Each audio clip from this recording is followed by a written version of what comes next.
Mr. Speaker, ladies and gentlemen of the House, this amendment simply strikes the addition of 2 full-time employees, an increase of $200,000 from the appropriation to the Governor's office.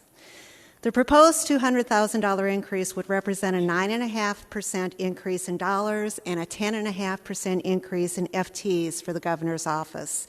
And even though I serve on the Administration and Regulation Appropriations Subcommittee, I have received no details about why these 2 positions are needed. In fact, the information that Representative Landon just shared about there being analyst positions is the first that I've heard that. At a time when other departments are asked to keep their budget requests flat and their budgets are status quo, it's not clear to me why there is a need for a substantial increase to the budget for the Governor's office. How will this benefit Iowans? I don't know. Most of the departments covered in this appropriations bill will maintain their current funding level. These are departments that provide important services and protections for employees. Departments such as the State Auditor's Office, the Department of Human Rights, the Department of Inspections and Appeals, the Iowa Public Information Board.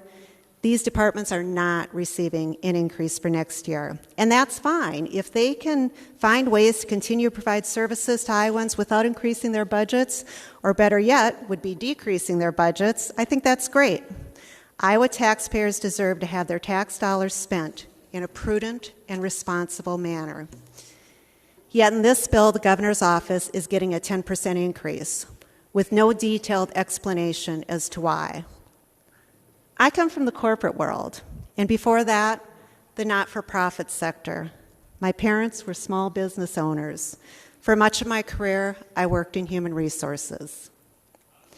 I have worked with department managers seeking to add FTEs to their budgets, justifying the need for adding employees. No one ever came forward with a request for a 10% increase, with no explanation for the need. Of course not. That's not the way things work in the real world. In the real world, requests for increases are supported with details such as how they would increase profits or efficiency or improve services or reduce costs in the long run. And you may be thinking, well, Representative Derry, you serve on the Administration and Regulation Subcommittee. If you wanted further details, you should have asked. And I agree. Unfortunately, after our February 12th subcommittee meeting ended abruptly, no further meetings were scheduled. Even though I am a member of this appropriations subcommittee, no one ever asked for my input on this bill.